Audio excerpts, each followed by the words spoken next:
When the unclean spirit, Matthew 12:43, has gone out of a person, pag ikaw nag-retreat, tinanggap mo si Lord, yung mga demonyo sa katawan mo umalis. Ilan kaya ang demonyo sa katawan natin, palagay niyo? Siguro ako, ang dami. Nung tinanggap ko si Jesus, ang dami siguro.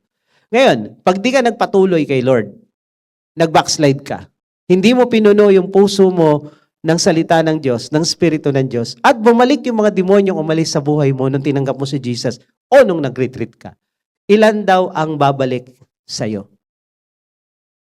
Kung isa lang ang demonyo mo sa katawan, pag bumalik siya, ilan ang bitbit niya? Malungkot ang mga demonyo, ayaw nilang nagsusolo. Ang demonyo gusto tropa-tropa yan. So magbibitbit siya ng 7 na mas malala sa kanya. So pagbalik nung umalis ng demonyo sa iyo, may bitbit na 7 mas malala, ilan na? 8 na. Eh kung 10 ang demonyo nung tinanggap mo si Jesus at umalis yung 10, pag bumalik yun, ilan ang bitbit? Bawat isa tig 7, di ba? So ilan yun?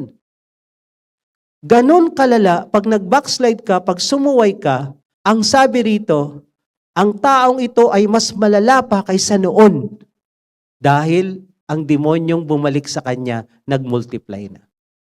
Kaya itong demonyo na to, itong leon na to, nag-aabang lang to ng mga masuwayin at ng mga tao na talagang ayaw magpaayos para tirahan. Sabi ng 1 Peter 5:8, huwag mong hayaan ang leon kagatin ka, huwag mong hayaan ang demonyo bumalik sa iyo. Kaya nga sa discipleship tinuturo ko, ang pinakamalalang tao sa ibabaw ng daigdig, yung mga hindi lumalago at saka yung mga nag-backslide.